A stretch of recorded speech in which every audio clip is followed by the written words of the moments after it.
Hi, folks. Welcome to Walking on the Weene Side. And today, I have a really great kindred spirit with me. His name is Peter Desberg. First off, he has also got a PhD in psychology, which is one connection. He comes from the East Coast, Queens, in New York City to be exact. And everybody knows I'm a broody New Englander who then transported to New York for a long time. And most importantly of all, Peter and I share a love of humor. Now, I don't do a lot with my love of humor besides standing up in front of people so they can laugh at me occasionally, things like that. But Peter and a friend of his by the name of Jeffrey Davis have written a book. The book is titled, Now That's Funny, The Art and Craft of Writing Comedy. So get ready to think comedy. And Peter, welcome to Walking on the Weene Side. Thank you very much. It is great to be here. And first of all, I really want to thank you for the nice intro. And let me tell you why. I had a friend one day, a person who I knew for a long time, we did a lot of research together, said, hey, would you come into my class at the university and give a lecture on cognitive therapy of depression? I said, sure. So he said, do you want an intro? I said, oh, yeah. So I'm thinking he's going to say, this is the esteemed Dr. Desberg. He's done a lot of research and this and this and this. So here's his intro. This is my good friend, Peter, the funniest guy you'll ever hear in your life. So just sit back and be prepared to laugh. Wonderful. And if you can imagine the students have their arms crossed, go ahead. Make my day. Make me laugh. Yeah. And I thought that was the worst introduction I would ever have in my life until this summer when I went to Italy. And Syracuse University has a campus in Florence. And I was asked to give a talk on comedy writing. So I'm there and somebody's talking before me, before he introduces me. And the last thing he says before he introduces me is, let me tell you about a very nasty pope named Pope Boniface. He was the person who sent Dante into house arrest, and Dante literally constructed a special place in hell for this guy.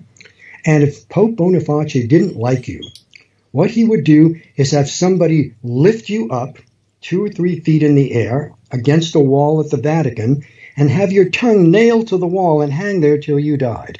So now I'd like to introduce Dr. Peter Desberg to talk to you about comedy writing. And you know, if you give a horrible description like that, it's not bad enough to hear it, but you're going to have a mental image of that that's going to linger for... So thank you again for that lovely introduction. I truly appreciate it. Well, now, say something funny. Oh, look at the time. What on earth inspired you? First, we have to tell people this book is a very unusual book. It has a very specific niche in a way. It's not a book of jokes. I mean, there are funny lines in here. There were times when I actually found myself laughing at a line. But it's not a book of jokes. It's not something like that. It's about actually how professionals go about writing. You know, we think of it even a step farther because the initial aim was comedy writers. How do they do what they do? Mm-hmm. And so we said, let's interview some of the best ones in the world. And we were very lucky to get them. And find out their process.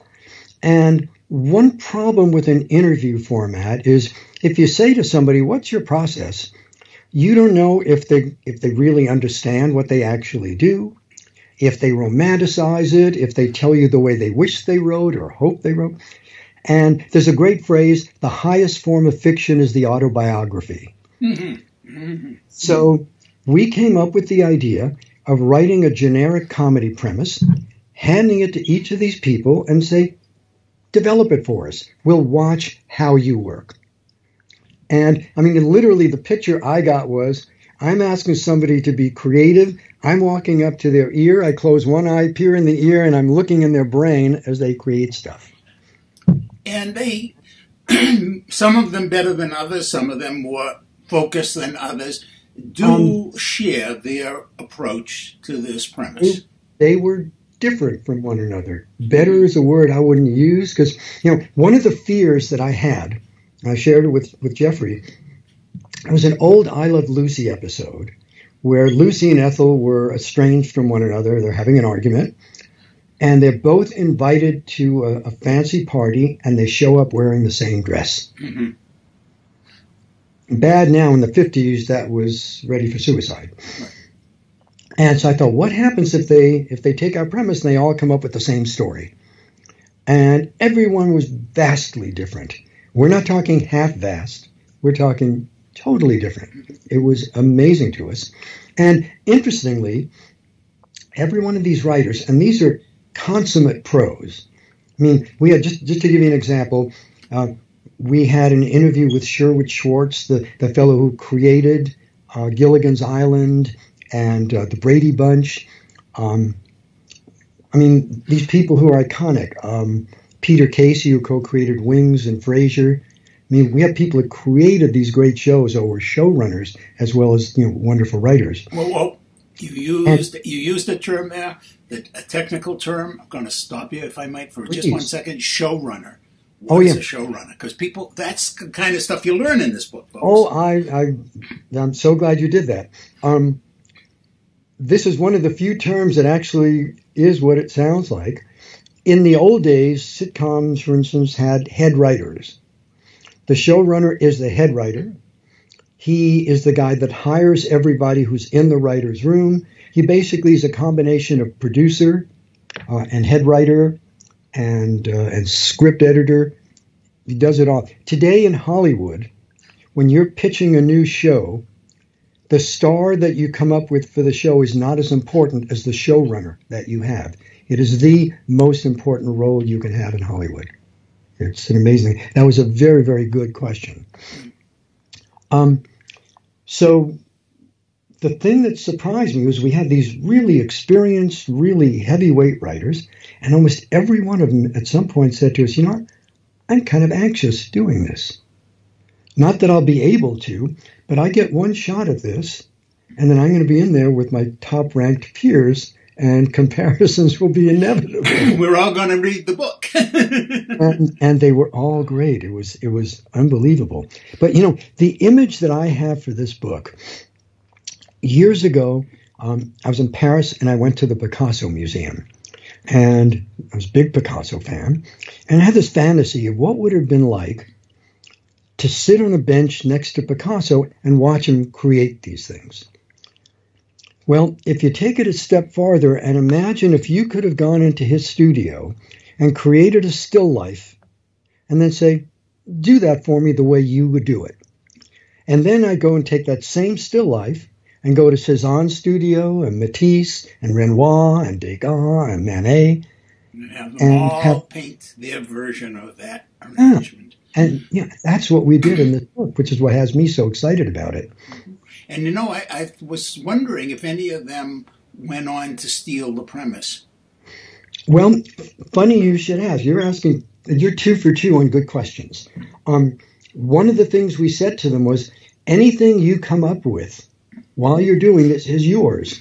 We just want the right to publish it. And several people told us that they took ideas from what they did here and pitched them. Mm-hmm. They actually did. Well, the premise that you present is a woman who is on her own, an adult woman, say in her 30s, reasonably successful, and dad dies, mom comes to stay. And that's the basic thing. And one of my favorite shows of late has been a show called Mom. Have you seen it? Yes. Yeah. And it's a takeoff on, but it's pretty close. And we were there first. You were there first, and I was wondering why you didn't have credit under it. Word gets around. But And I have to tell you, for readers that are really interested in comedy writing and just, how does it happen? What's the process?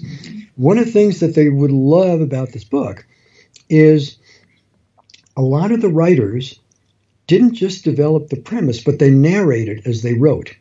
I'll give you an example. Walt Bennett, who, I shouldn't say the C word, but he wrote for Cosby. The Cosby Show was an iconic, great show, despite what happened later. And he took it, and he was so great. He was saying, okay, let me back up. Before I say this, Jeffrey and I had a discussion as we were starting this project, saying, do you think these writers are going to go more for character or story? And the answer was neither. They all went for conflict. Yeah. And we'll talk a lot more about conflict today. But it's nice to explain Walt's approach. He said, I want to create as much conflict as possible. So first thing I'm going to think about is mom is leaving her house and coming to the daughters. Typically, when somebody's coming to your house or somebody coming to visit, it's like, I'm going to be there Tuesday at 9:15. So I'm going to have mom come unannounced. That's going to create conflict. Mm-hmm. Now he says, how can I make that conflict worse? Well, what's the worst thing the daughter could be doing when mom comes in unannounced? Well, she's there in the bedroom with the boyfriend. Of course. Sans clothing. Said, okay, how can I make this still worse? Well, typically you think of somebody coming to visit and they've got 2 suitcases. So mom has the moving van downstairs. She packed up her entire house and she's moving into the daughter's small efficiency apartment with her. And as she's walking up the stairs, below is the cousin trying to bring this big sofa that probably won't even fit through the door. But they're going to try. Keep that image in your mind, folks, while we take this short break, and then we'll be back to talk more about Now That's Funny.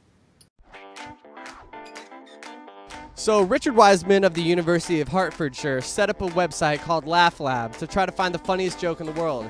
After about 40,000 submissions rated by 1.5 million people, he finally found the world's funniest joke. 2 hunters are out in the woods when one of them collapses. He doesn't seem to be breathing and his eyes are glazed. The other guy whips out his phone and calls the emergency service. He gasps. He says, my friend is dead. He's dead. What can I do? The operator says, hey, calm down. I can help. First, let's just make sure he's actually dead. Then there's a silence, and all of a sudden a gunshot's heard. And then the guy gets back on the phone and says, okay, what now?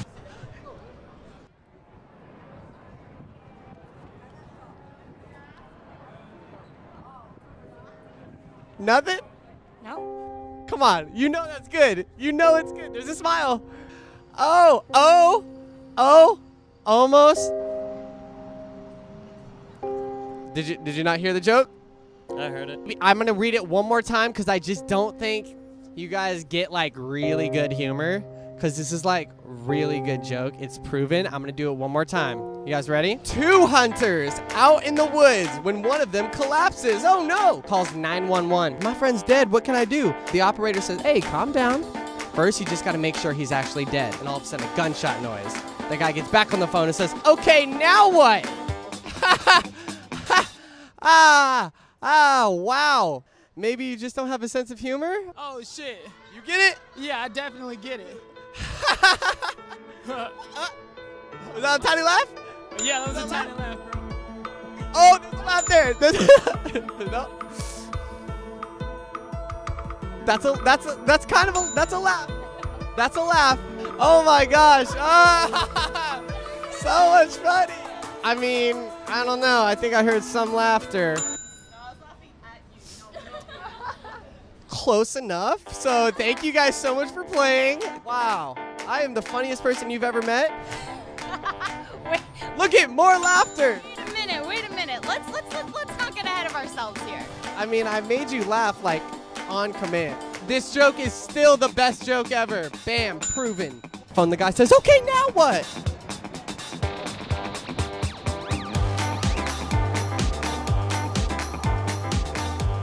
Nothing? No. Stone cold. Welcome back, folks, to Walking on the Weene Side. My guest today is Peter Desberg, and Peter is co-author with Jeffrey Davis of a book called Now That's Funny. And we were just talking about the role of conflict and creating as much conflict as you can so that you can build the humor off of it. Now, I'll give you another, to me, interesting story. We interviewed a guy named Bob Meyer, who is legendary. He was, among other things, a showrunner for Roseanne. And this guy was unbelievable. He didn't have to think. He said, first thing I do, I close my eyes for a minute and I cast it. So as I'm writing, I see the people who I'm writing for. I know how they move. I know how they talk. I know their mannerisms. So I can really get in their heads because I know how they're going to play it because I know the people. And in like 6 or 7 minutes, he came up with what would be like a perfect network sitcom episode. So we said, hey, Bob, do you think you can make it a little darker? And he got this kind of mischievous look on his face, a little smile. And picture somebody with their hand on a big dial. And he said, how dark do you want it? So he said, play. And so all of a sudden, he took this nice mom and daughter drama. And he said, I'm going to move the mom to the side. I'm going to work with the daughter. And I'm going to make her a private detective. Because then I can get into all sorts of really dangerous, scary situations. And she's going to be very pretty because people like pretty people. But I got to give her a problem, so she's got kind of a drug issue because people like underdogs. All the way through, again, he's narrating. And he's telling us why he's making the decisions. And then he comes up with the situation where he says, she's about to make the big breakthrough career move. She's solving the biggest case of her life. She's got an appointment with the deep throat guy that's going to come out with all the info that's going to crack the case.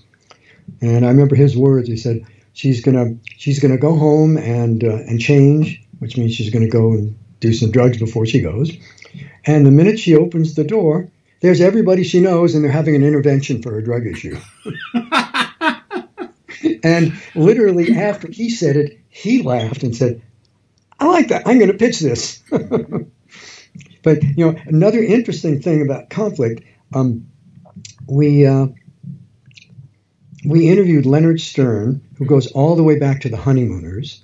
One of the co-writers of Get Smart. He and Roger Price created Mad Libs, just an amazing comic icon.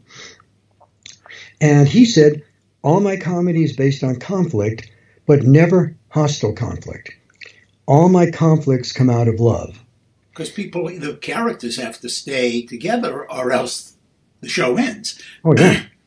And what I thought about, I remember an old comedy writer I talked to was saying, we like to think of ourselves as creative, but there's a lot of craft in comedy writing, and we all have bags of tricks. So, I know if I need a quick laugh and nothing's coming to me, I have the phone ring. And the more tense the situation is, the bigger the laugh when the phone rings.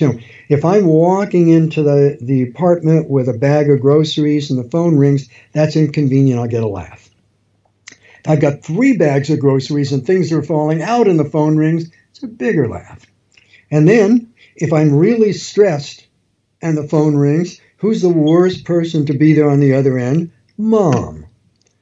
And when I'm trying to get whatever it is I need to be done, she's saying, hey, have you decided to give up this writing stuff and go back to pharmacy school? So it's this whole idea of you can, every I Love Lucy show was a conflict based on love. 2 people that loved each other but knew better than the other person what was good for them. Mm-hmm. So it was an interesting approach. And of course, the place where they're most able to keep that containment of love is family.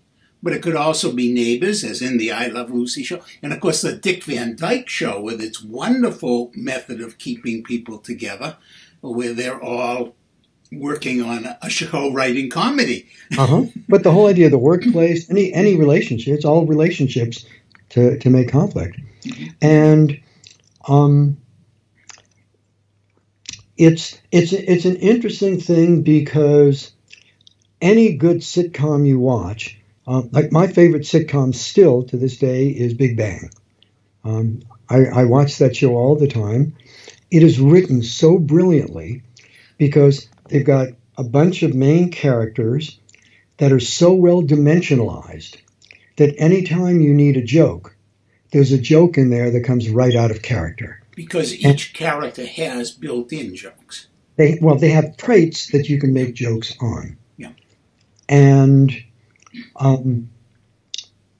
good writers create characters that are multidimensional, so you have that. I'm trying to remember who told me. Elliot Showman told us a great story. He was a showrunner on Home Improvement. And he said before that he worked on Maude back in the 70s. And he said Maude was a really intelligent show, but it wasn't very broad. So we had to do conceptual humor because the characters didn't have those great traits that you could make fun of. So it's right across the hall from us were the writers for All in the Family. Every night they went home at 5 o'clock. We were usually there till 8 or 9 because their job was so easy. They couldn't think of a good joke for a situation. Then Archie would walk in and say, eat it. I think I got a hernia. I got to go see a gynecologist. Mm-hmm, right. Mm-hmm. You've got that laugh. And you need a certain number of laughs throughout a comedy show or you don't have comedy. It can be as cerebral as you want and funny. But Jeffrey worked back in the days when it was, you had to have 3 jokes per page. Mm-hmm. Even if they didn't relate, they counted the jokes. Right.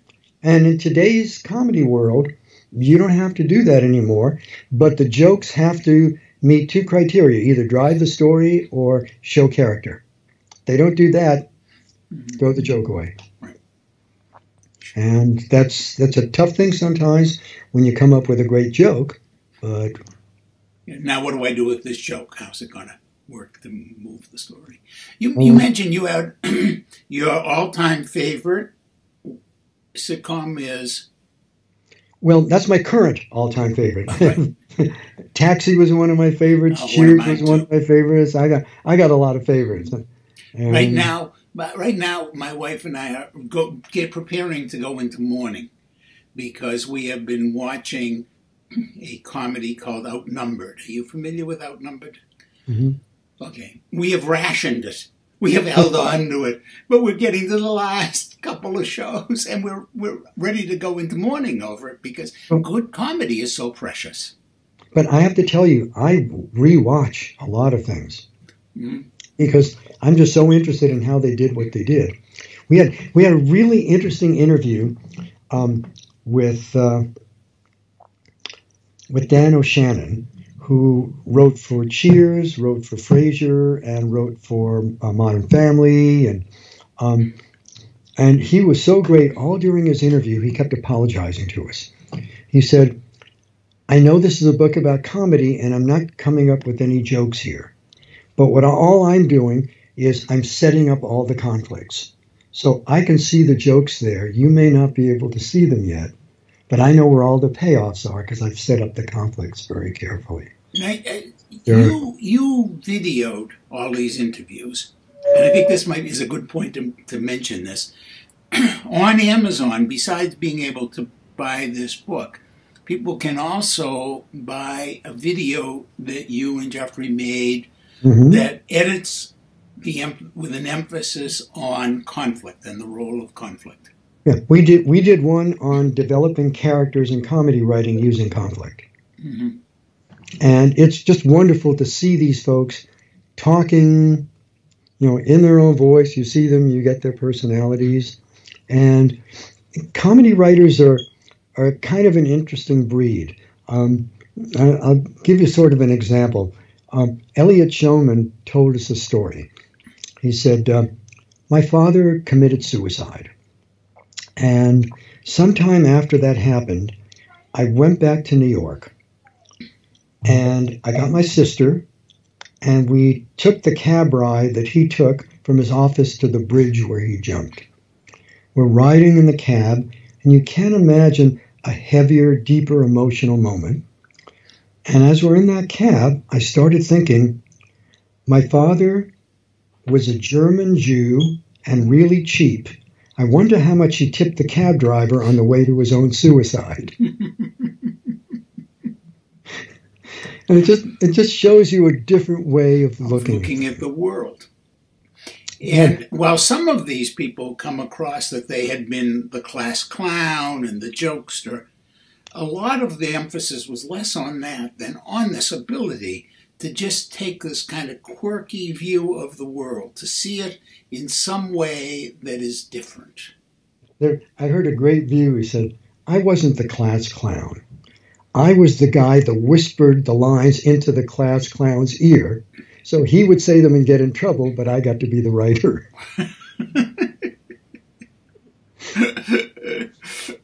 Willie Nelson has a song about basically the worst thing you can become, the mother says, is you can become a songwriter. And Mama, don't let your babies grow up to be songwriters. Yep. Comedy writers. Oh, gosh. Well, I'll tell you, it's a fascinating life, but it's brutal. Mm-hmm. We had one of the great things is we heard a lot of stories about writers' rooms, and they're so interesting. Peter Casey told us a story that he said, I broke in on the Jeffersons. He said, and we had a horrible showrunner. I came in late one day, and I brought a little box of cornflakes, and I went over to the table, and I poured some cornflakes into a bowl, took the milk that people use for coffee, and the showrunner comes walking up and says, that'll cost you $0.25 for the milk. He says, later, when I was writing on Cheers, said, the Charles brothers were the nicest, most supportive bunch ever, and when you worked late, they took you out to one of the best restaurants in town, and if there wasn't time for that, you ordered from the menu of one of the best restaurants in town. So he said, what a different way. And he said, and they got so much more out of us because they respected us so much and were so nice. Mm-hmm. We worked with, we interviewed Phil Rosenthal, co-creator of Everybody Loves Raymond. That show ran for like 7 or 8 years. And only one writer left the show during that whole time and then came back. Oh, it was so much. You could feel the family quality to the show, not just the characters, but there was a quality of warmth that came through. And on that note, we'll be right back and come through with some more on Walking on the Weene Side. I tell you, I can't relax, The other night I was in a place I felt like having a few drinks. I went over to the bartender, I said, surprise me. He showed me a naked picture of my wife. Tell you the truth, my wife and I, we never have sex. No. Now, we get undressed, we can't stop laughing,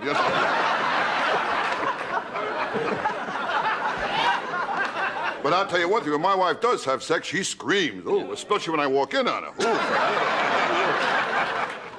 I got no sex life. 10 years ago, my wife put me on hold. The last time I made love to my wife, it was ridiculous. Nothing was happening. I looked at her, I said, what's the matter? Can't you think of anyone either?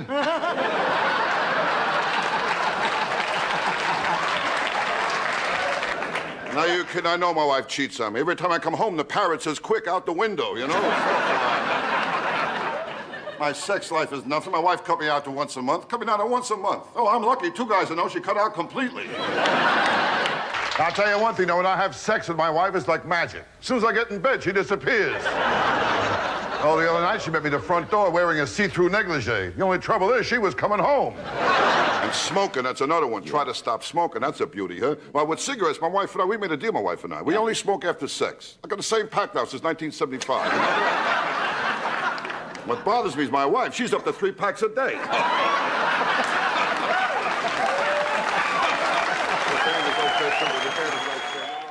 Welcome back to Walking on the Weene Side, and we're talking about comedy and writing comedy. We were just, since I mentioned Peter Casey's name a minute ago, again, Peter Casey co-created Wings and Frasier, and getting to ask these people questions was such a treat. And he explained to us how he set up Frasier. He said, well, before I do this, I don't want to ruin my punch. I asked him a question. I said, can you tell me the story behind Frasier's dad's chair? And his face absolutely lit up. He said, we treated that chair as if it was a character on the show. He said Frasier was a spin-off character from Cheers, and on Cheers, he was always being demeaned, he was always being made fun of. All of a sudden, he gets to move to Seattle, smaller market, but he's kind of a bigger fish. He's on the radio, he's a semi-celebrity. He's got an apartment in one of the best high-rises. You can see the whole city. He hires an upscale decorator to give him the perfect apartment. Every contour, every color is perfectly matched. And then his father comes in. And the first thing he does is he says, here's my chair. I need to have my chair. And he said, that chair, every time you saw the chair, it was a reminder, you're not going to have your dream. I'm here to totally wreck every plan you made. He said, what they did was, he got the set designer to find the ugliest design of a chair, then to find the worst possible fabric. Then he came in with a book this thick of variations of that fabric till they could find the ones that clashed the most with the rest of the room. Then they slashed the chair and put duct tape on it. And it was just sitting there saying, and it's my chair. And it's, you're not getting your dream. I'm here to remind you, not going to happen. Conflict. Yeah, it's also a beautiful example of something else. And of course, Archie Bunker has his chair. And I mean, that's not, and it's a wonderful reminder of something that one of the neat things in a good comedy show is you can keep coming back to the same little joke. Well, for openers, I mean, that's a great choice because that chair was totally in character. Archie's chair had to be bigger than Edith's chair. Mm-hmm. And it's just, so when you saw that arrangement right away, you didn't see just a chair that was like the other furniture in the house. It had meaning that came out of a well-dimensionalized character. Right. And then there's that other part of it, which is that once people expect, so for example, I show up at Archie Bunker's house and I sit down in the chair, and the audience immediately is all set. You know, that's my chair. You walk into Sheldon's apartment and sit on his spot, and he tells you that's my spot. Right. And everybody, the minute they do it again, there's the whole thing. But then there's this other wonderful little twist to it, which is that you're starting to get anticipatory laughs. So this character comes in, he sits down in that spot or in that chair, and the audience is laughing. But then you can have that moment when, for whatever reason, the character has to defer. So, for example, Archie needs a loan. The banker is sitting there. He's all ready to go, and he just says, and this is my, and Archie, this is Mr. So-and-so from the bank. Oh, I hope you're comfortable. You really are a psychologist. That's a great insight. And, you know, when cognitive psychologists look at what humor is, it basically comes out of expectancy violation. Right. So everything that you set up is based on misdirection. Mm-hmm. You know, the current theory of joke writing, you know, one of the areas I love doing research in is the psychology of humor. And the current theory is referred to as the two-story model of humor. And it goes like this. You have a setup, and then you violate it with the punch. You can go back to the oldest Henny Youngman joke. My wife just ran off with my best friend. Boy, I miss him. Mm-hmm. The natural assumption is that traitorous bastard, he took my wife betrayed me. Flip it. You know, Stephen King was interviewed, and he said, you know, what's your secret to being such an incredible writer? He said, I have the heart of a young boy. I keep it in a jar on my desk. And it's kind of like watching a magician who's waving his arm around here, while down here he's palming the card. Mm-hmm. But you're watching the waving. And so you never want to see it coming.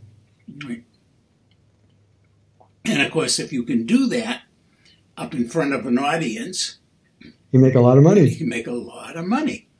But if you can do it, but don't uncomfortable in front of the audience, you can write for somebody who's going to make a lot of money. But the interesting thing is, you have to get I mean, one of the strangest things about being a comedy writer, I guess it's true for any of the arts, you've probably heard this, so forgive me, but there's an old psychiatrist joke.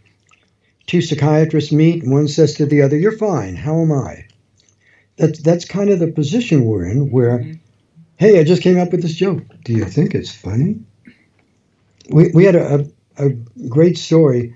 One of the, Lou Schneider, who, among other things, wrote on, he worked with Phil, told us a story that he was in the room and the guy next to him literally grabbed him and pulled him below the table and whispered a joke to him and said, "Pitch this joke for me." He said, "Why don't you pitch it yourself?" He said, "Because you did stand-up and you'll pitch it better, and I want it in the script." Because it's that competitive. Yeah.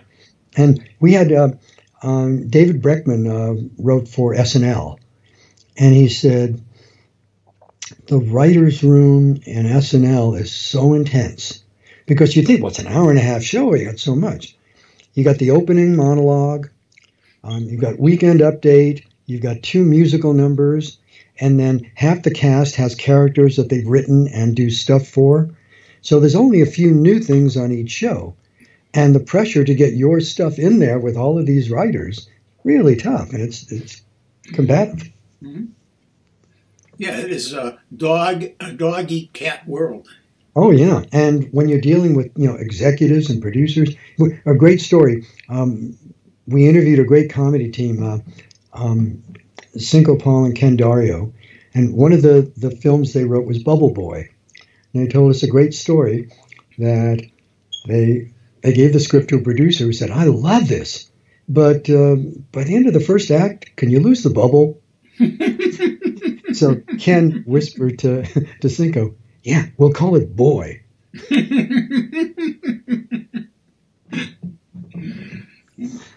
Yeah, which brings up something that you do mention a lot in the book, and that is that, yeah, you are writing for the show and for the audience, but there's all these other people, like the network and the producers and even the advertisers in some shows who have their own concerns. Well, let me just go back for a second to Peter Casey, who told us a great thing. He said, when we'd write jokes sometimes, somebody would say, "That's kind of highbrow. Only 10% of the audience will understand that." And he said, one of the first decisions we made on the show was, we're keeping the 10%ers. So he said, if some of the audience doesn't get it, fine. For the people we like, they'll get it. That's great. It'll make the show better ultimately, which I thought was really courageous and wonderful. Now, what you just said is the product of so many battles. Sponsors arguing with executives, arguing with producers. It's unbelievable. And then there's the whole other issue of whether you're writing comedy for television or movies. When you're writing for a movie, you have an arc. Mm-hmm. It's very nice. You can do all sorts of stuff. Characters transform, they become new people. It's wonderful. Comedy, those characters have to remain absolutely constant from week to week, yet they still have to have an arc to every episode. Right.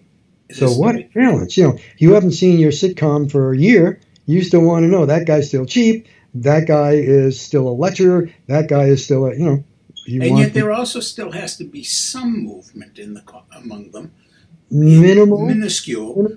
Because if there's none at all, then people start saying, it's the same old. So you have to have a certain freshness. But that's where the art of coming up with great storylines that could be done in 22 minutes. Yeah. And coming up with the great jokes that are going to keep it moving, fresh, and entertaining. Now, one of the things that has changed... Just one more thing. And people can come in and out of the sitcom, but your main characters have to have those traits. One of the things that has changed my notion of comedy on television is that we've gone from watching network to watching more Hulu, Netflix, things like that, streaming. And one of the big differences I find is that some of the comedies that work very well, if you're going to see them a week apart, when you run them, so you're seeing 2 episodes on the same day sometimes, because, well, hey, I got a half hour, let me watch. They don't work as well, some of them. And there is a difference. There's, you're good. You ask insightful questions. This is really fun.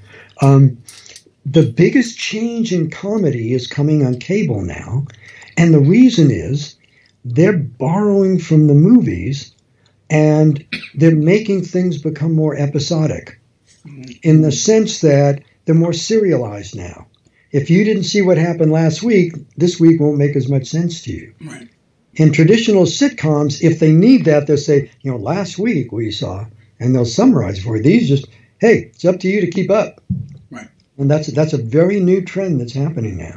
And I hope the audience has been keeping up with us, because it's time for us to take another break. And then we're going to be back to make sure that everybody knows where to find your stuff and what your website is and all of those things.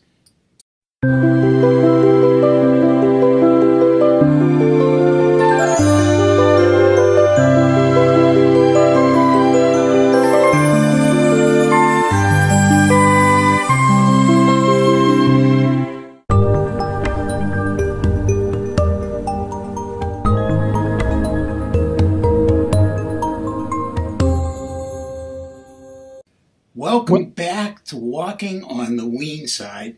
And again, my guest this evening is Peter Desberg, and he and Jeffrey Davis wrote a book called Now That's Funny. Now, this, I have to tell you folks, there are places in this book that you'll laugh. There are comic things. But it isn't a book of comedy. It also isn't a how-to book. If you're going to read this book and say, oh, okay, I'm going to learn how to write the next best world-shaking comedic TV show, you're not going to get it out of this book. What you are going to learn from this book is a great deal about how these wonderful, talented writers who allowed themselves to be interviewed by Peter and Jeffrey, how they approach writing comedy. You're going to learn a lot about what comedy stems from. You're going to understand the method of comedy, but you're not going to get a how-to book. There are definitely no rules in there, but one of the things we love, a number of writing professors are using this as textbooks for their class, and what they like about it is if you're a writer, and somebody says, okay, I need this. The number of writers who sit and stare at a blank page and wonder how to get started. The idea that every one of these guys started with a blank page, and you see 24 approaches to dealing with a blank page, and you follow their thinking. And all the way through, they're like some of the teams we did was fascinating because we watched them throw ideas back and forth. And so, like when we did Ken and Cinco, they said, okay, you have a mother and a daughter. One of the things we told them right away was, here's a starting point, change anything you want. Because we know that, they're writers, they're not accountants, they're not going to follow rules anyway. But Ken and Cinco right away said, you know what, I've never been a daughter, but I've been a son. And so I'm going to make this a father and son project instead of a mother-daughter. So boom. And they would start, and they almost finished each other's sentences and said, so let's say, let's give him an occupation. And they took the son and said, we're going to make the son in advertising. Oh, wouldn't it be interesting if the dad was in advertising too? But then you've got the old versus the new. Dad was a jingle writer, plop, flop, fizz, fizz. And every time dad tries to help the kid, he said, no, dad, this is social media you don't understand. So all the way through, you saw these ideas just percolating. And it was fascinating to watch their approaches. Mm-hmm. How did you like writing in a team? I hope Jeffrey never hears this interview. But I'm sure you're familiar because of your background, the Iowa Writers Workshop. Mm-hmm. Jeffrey has an MFA from the Iowa Writers Workshop, which is like Harvard for writing. Right. And he is an unbelievable writer. And so every time we sit down to write together, I feel like I'm taking a class. It's unbelievable. And we take kind of different approaches to comedy, which is great. One tip I can give people is if you're ever going to work with a partner, don't make it somebody who's just like you. Make them have complementary skills. Mm-hmm. And ours are like, and so it's really wonderful. And it's an absolute joy because we can bounce ideas off each other. And I'll tell you the one rule that we have, which is if we have a disagreement, we'll try and convince the other person of our point of view. And if we don't, we say, you know what? This idea can't be good because one of us doesn't like it. And we believe we're creative enough to come up with something else. So one great thing is we never argue. So that's one of those great rules, like never go to bed angry. But this one actually works. Yeah. Sorry, that wasn't funny.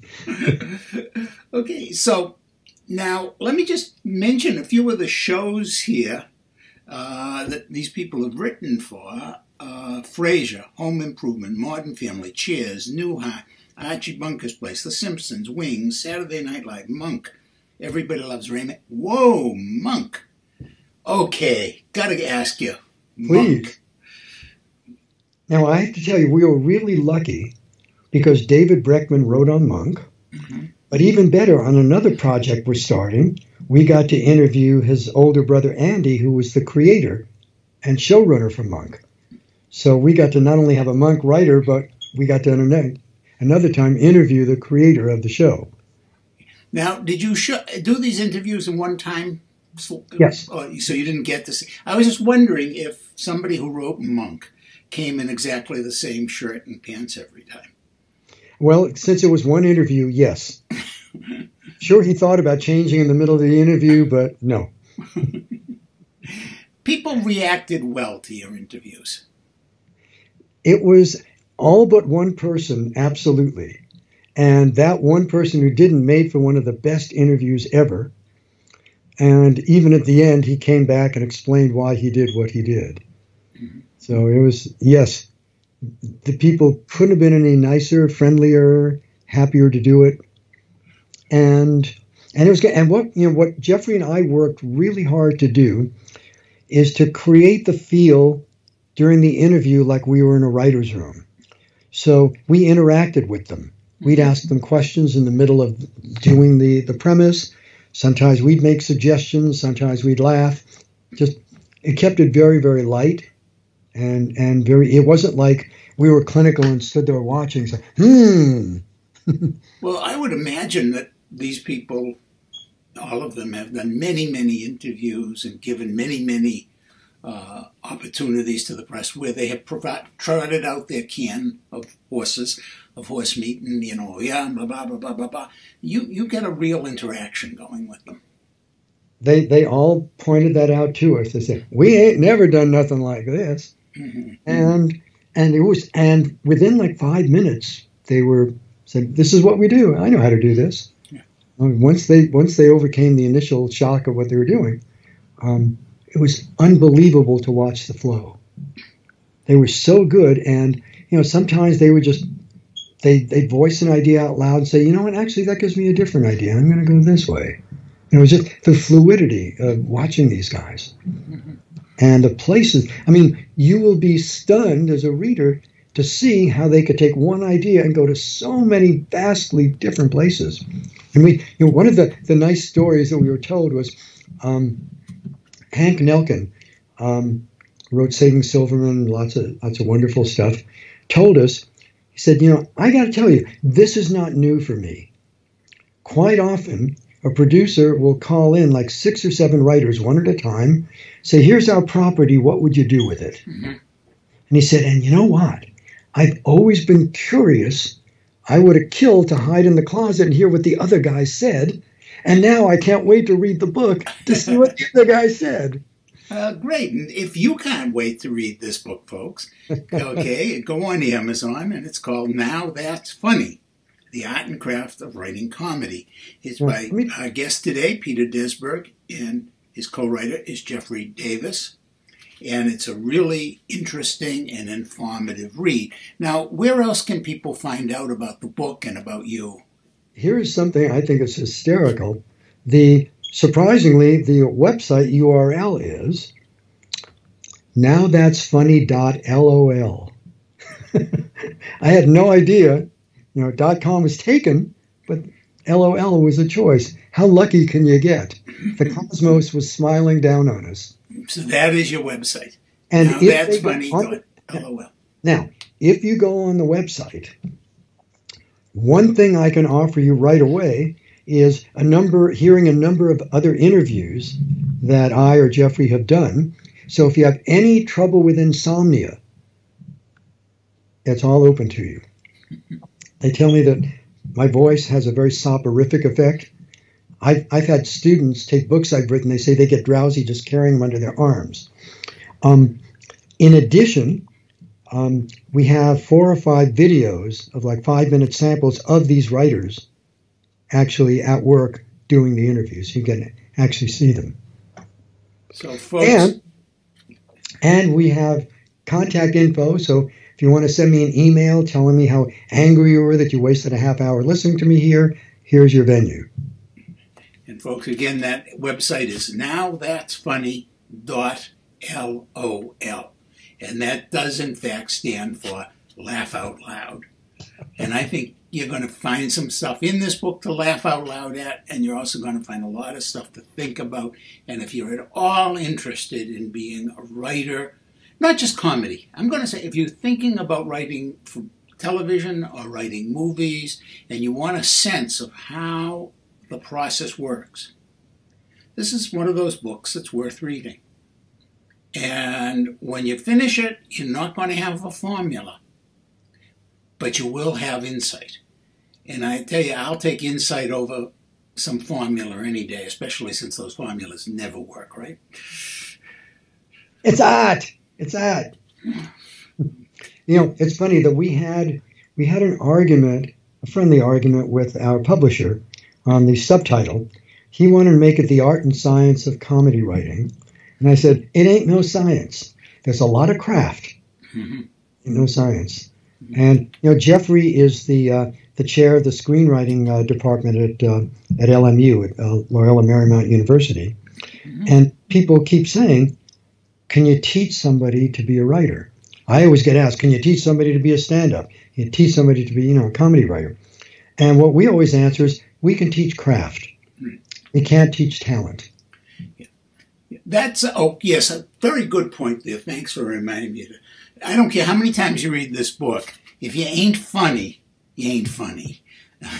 But, the interesting thing is, when you study the craft of comedy writing, there are things that you learn that will definitely help you. And I think you'll share my view, being a psychologist also. I look at getting a laugh as something that comes right out of probability theory. The more you know, the more it increases the likelihood that you'll get a laugh. I mean, if you want, I can illustrate a point if you'd like. Sure. Let's close on that. Here's a joke. We'll end with, usually you open with a joke. I'm going to close with a joke.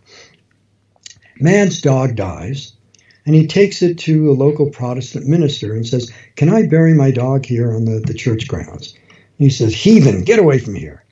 So he takes the dog a little further down the road to a rabbi and says, can I bury the dog here? It's very important to me. Can I bury him on the grounds of the synagogue? He says, get away from here. So he takes it down to the local Catholic priest. Can I bury my dog here on the grounds of the church?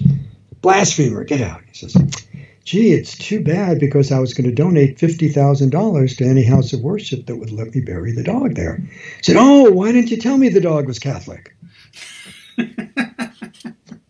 Now, let's say I told that joke, only the punch was, oh, the dog was Catholic. Why didn't you tell me sooner?